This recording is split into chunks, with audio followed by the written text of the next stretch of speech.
皆さんこんにちは。競馬予想のチャンネル、ヌーの競馬場です。このチャンネルでは独自の予想メソッドを使って主に Win5 の予想および Win5 対象レースの馬券予想を公開しております。今回も独自の期待値グラフを駆使して人気に惑わされない攻めた競馬予想をしていきます。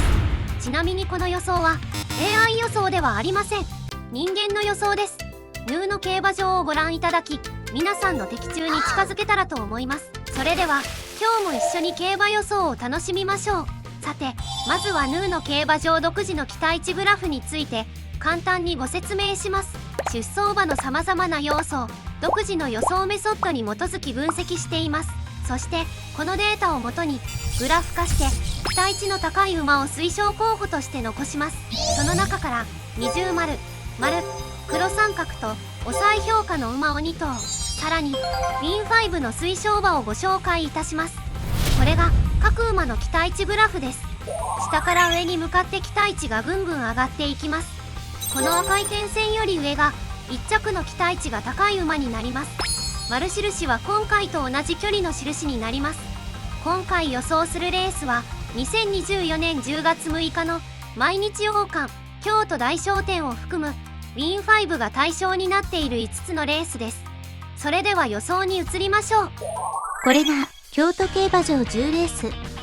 ダート戦 200m Win5 対象1レース目です。期待値が高いと判断して絞り込んだ推奨候補を表示しています。それではここからこのレースの予想を発表したいと思います。このレースの二重丸評価はダノンセシボンになります。この馬は4走前はトップの期待値を出しています。ただこの時はダート 1000m 戦でのものです。それでも1着ゾーンを超えてトップの位置にいますので、そこは評価できます。4走前を見ても1着ゾーンを超えており、この時は今回と同じ両馬場の京都ダート戦 200m で出していますので、今回の舞台適性も高いことがわかります。さらに斤量面でも前走の 56kg から 1kg マイナスの 55kg になる点も好材料です。なのでここはこのダノンセシボンを二重丸評価としました。次に丸評価はジレトールになります。この馬は金3走で1着ゾーンを超えており、2走前と3走前は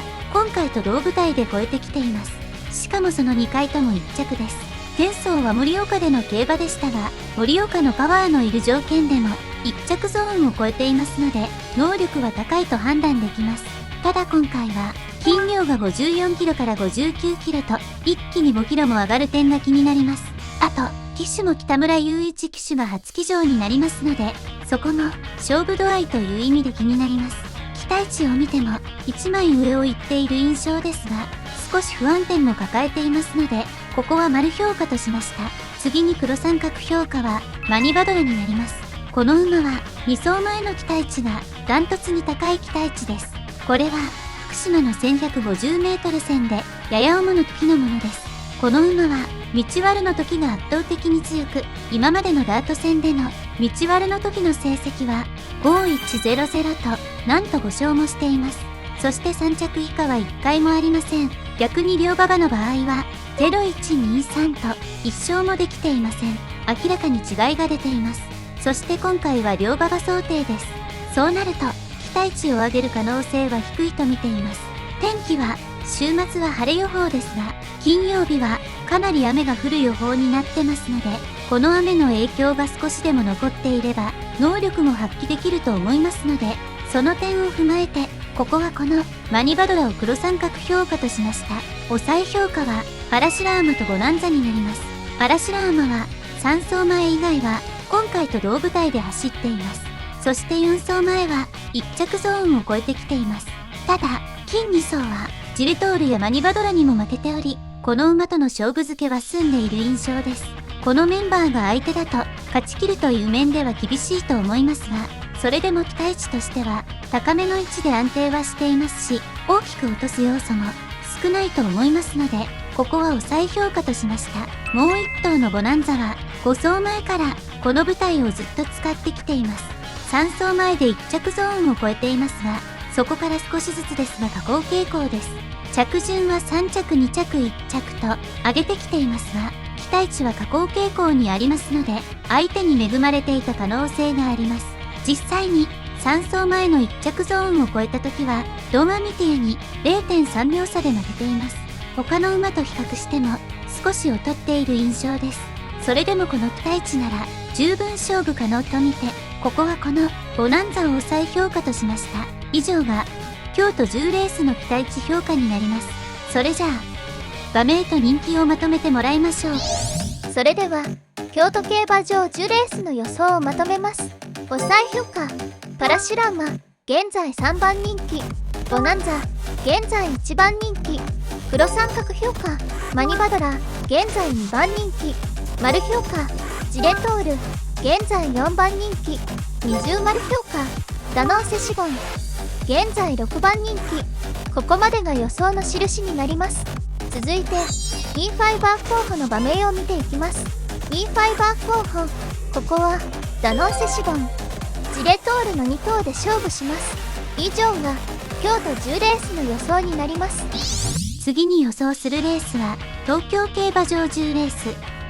ダート 1600m ウィン5対象2レース目です。これが推奨候補として絞り込んだ6頭になります。それではこのレースの予想を発表したいと思います。このレースの二重丸評価はタマモロックになります。この馬は金4走中3回で今回と同じ東京ダート 1600m 線を使ってきています。そして4走前と2走前は1着になっています。2走前に関しては全体を通してもこのメンバーの中で一番高い期待値を出しています。前走も同舞台でのものですが1着ゾーンの手前に来ていますので、この舞台の適性は高いと思います。騎手もこの馬の金4走で2勝している長野騎手なので手も合っていると思いますので安心できます。以上の点からここはこのタマモロックが二重丸評価になります。次に丸評価はペリエールになります。この馬は2走前で落としていますが、これは地方競馬でのものなので度外視できます。それ以外の3走はいずれも今回と同舞台でのものでまだ1着ゾーンまでは届いていませんが、高い位置で安定した推移をしている点は評価できます。そして去年この東京ダート 1600m の G3 ユニコーンステークスでは 0.5 秒差で圧勝している馬ですので、ここは得意舞台と言えます。そしてこの馬は休み明けで好走することが多く、今回は約半年ぶりのレースになりますので、その点も安心できます。なのでこの舞台の適性と安定感を買って、ここはこのペリエールを丸評価としました。次に黒三角評価はサンテックスになります。この馬は2走前に1着ゾーンを超えており、この時が今回と同舞台でのものになります。金4走で見ても今回と同舞台で1着ゾーンを超えているのはタマモロックの2走前とこのサンテックスの2走前だけです。今回は斤量が57キロと2キロ増えますが、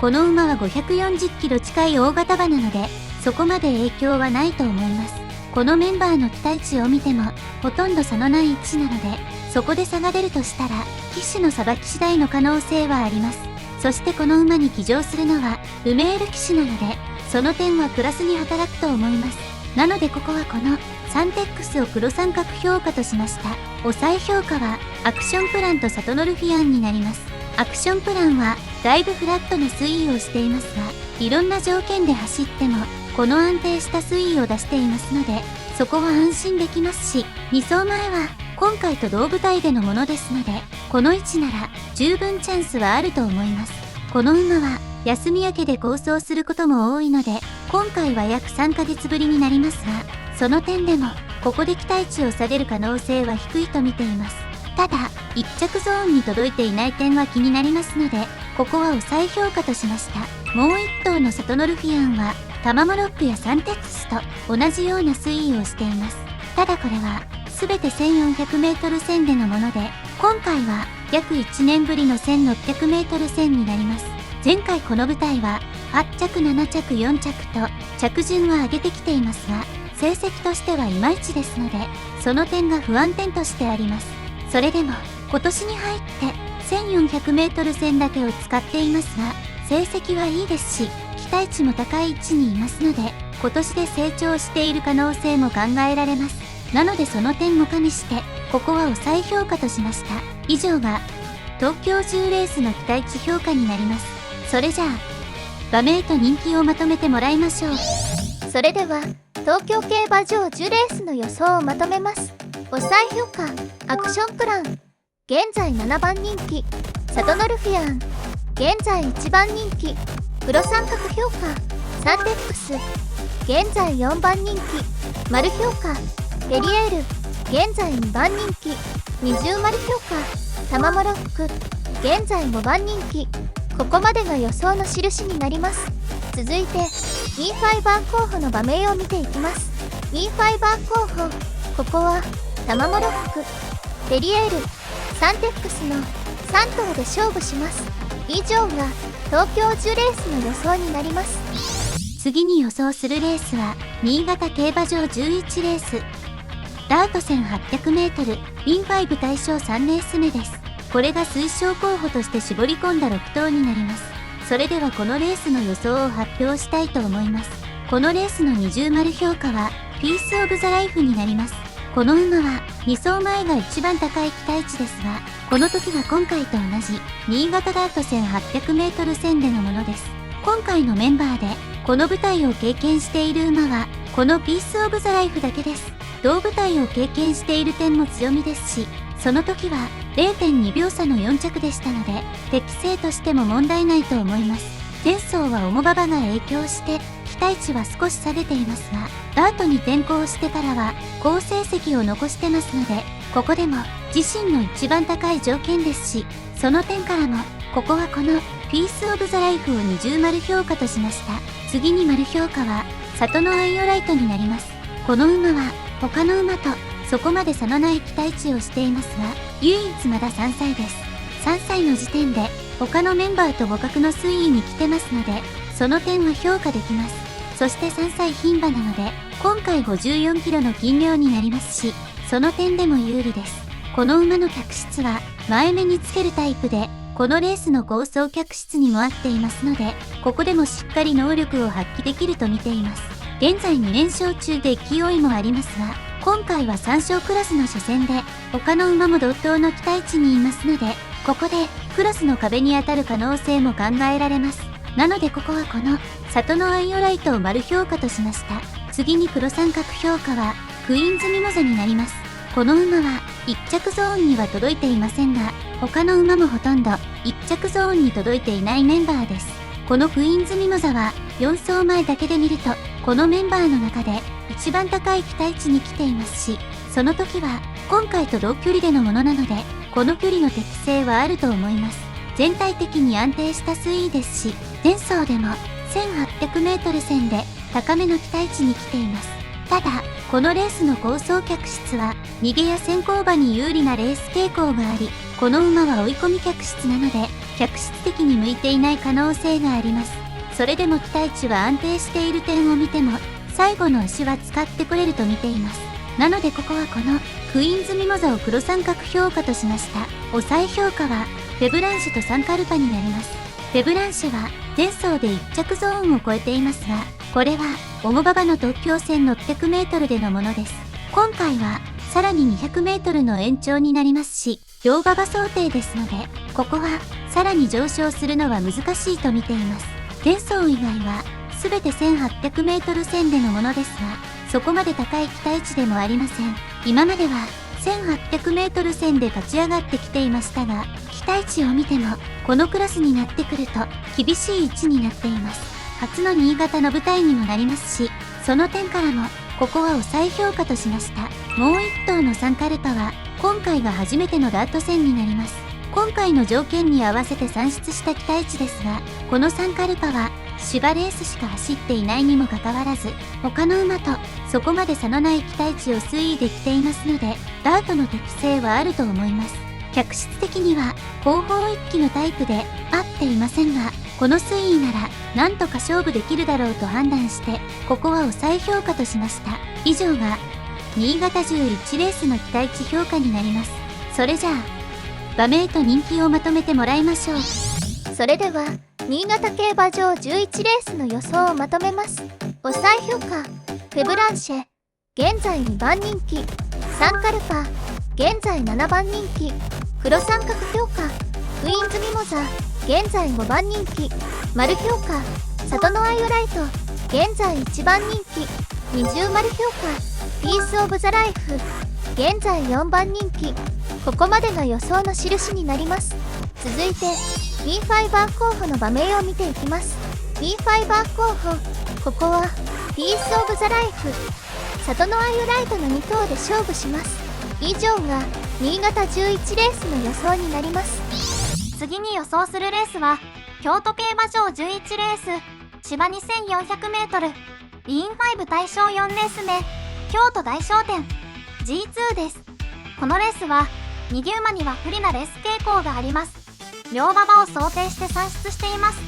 そしてこれが出走馬の期待値グラフになります。1着ゾーンを超えてる子も多いですね。パッと見だとブローザホーンの期待値がすごい高い感じです。もうちょっと下を見てみます。結構離れた位置で固まってますね。順応によしは3走前だけが高いけど他はすごい低いです。一番下まで見てみます。こうやって見るとこのシュバリエローズはずっと下を推移してるからここは消しでいきます。それではここから一気に絞っていって推奨候補の子だけにしたいと思います。はい、これで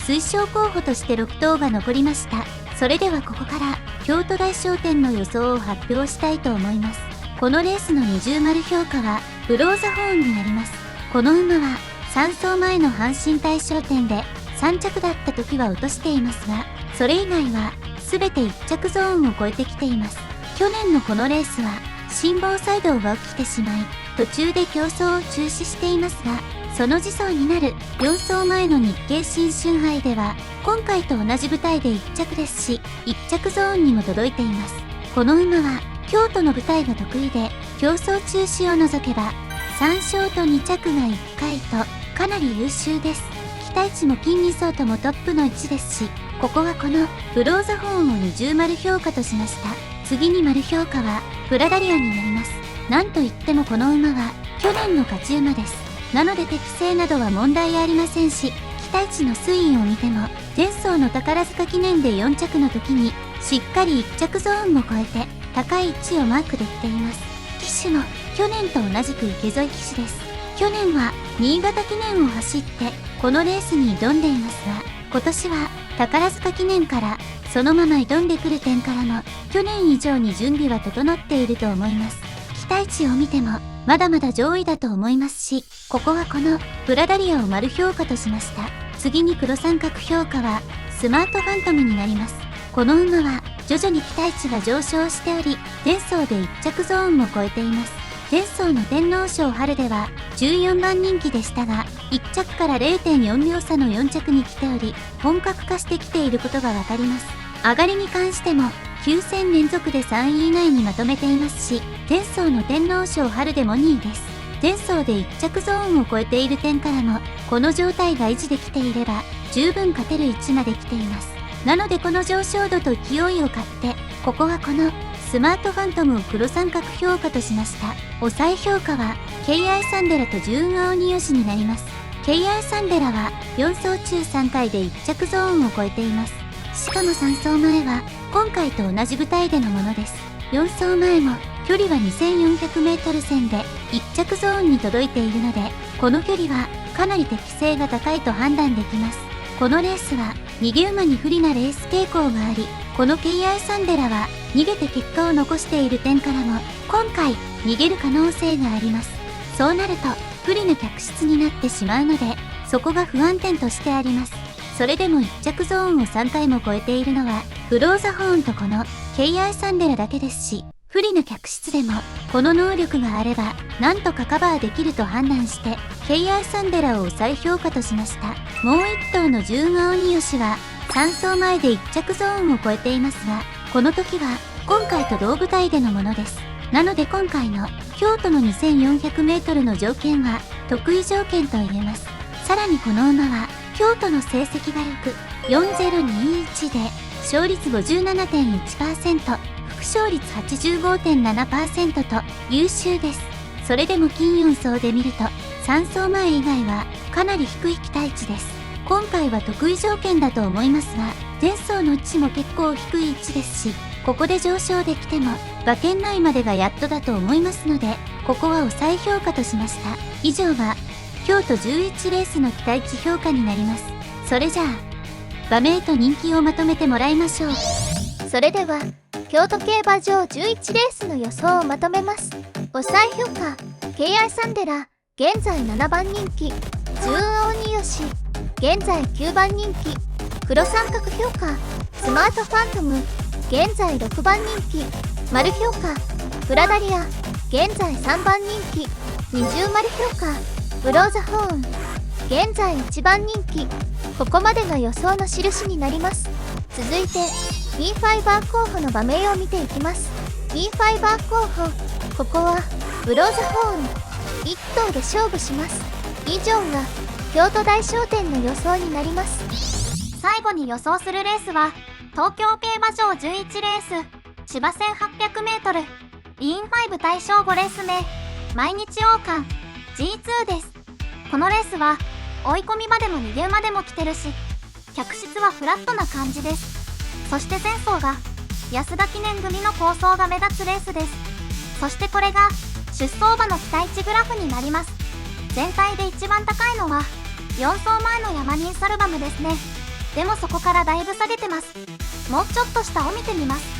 結構ばらつきが大きいけど前走で落としている子が多い印象です。一番下まで見てみます。急降下してる子が2頭います。これはマテンロースカイと空手です。この2頭は消しでいきます。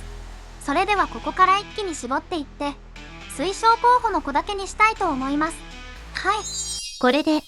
推奨候補として6頭が残りました。それではここから毎日王冠の予想を発表したいと思います。このレースの二重丸評価はオフトレイルになります。この馬の期待値を見るとどんどん上昇しており、前走のラジオ日経賞で1着ゾーンまで届いてきています。デビューからは 1600m を使ってましたが、近2走は 1800m に伸ばして期待値もさらに上昇していることから、この距離は適性が高いと思います。まだ3歳の時点ですでに1着ゾーンを超えていますし、筋量も前走から 1kg 減りますので、その点も好材料です。騎手も前走と引き続き田辺騎手は継続騎乗という点も安心できます。なのでこの上昇度と勢いを買って、ここはこのオフトレイルを二重丸評価としました。次に丸評価はフォーオービスケッツになります。この馬は1着ゾーンには届いていませんが、上昇傾向の推移をしており、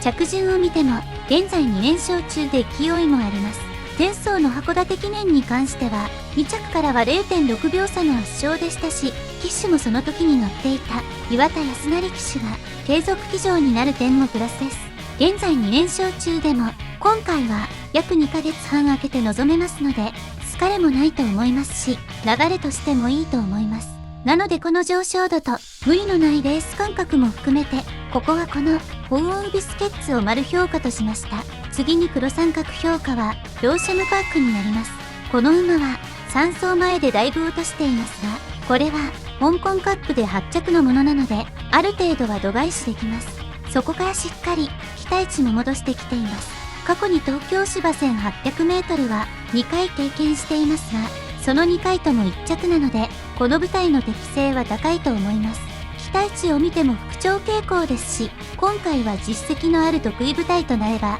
ここでも上昇してくる可能性は高いと思います。筋量も 1kg 減りますし、騎手も戸崎騎手が継続騎乗です。それでも勢いのある馬も揃っていますので、その点で評価を落として、ここは黒三角評価としました。抑え評価は西のスーベニアと養蜂レイクになります。西のスーベニアは3走前で1着ゾーンを超えていますが、そこから少し下降傾向にあります。前走は今回と同舞台のエクソムカップでレイデンスティールと 0.3 秒差の2着にも来ていますし、全体で見ても高い期待値です。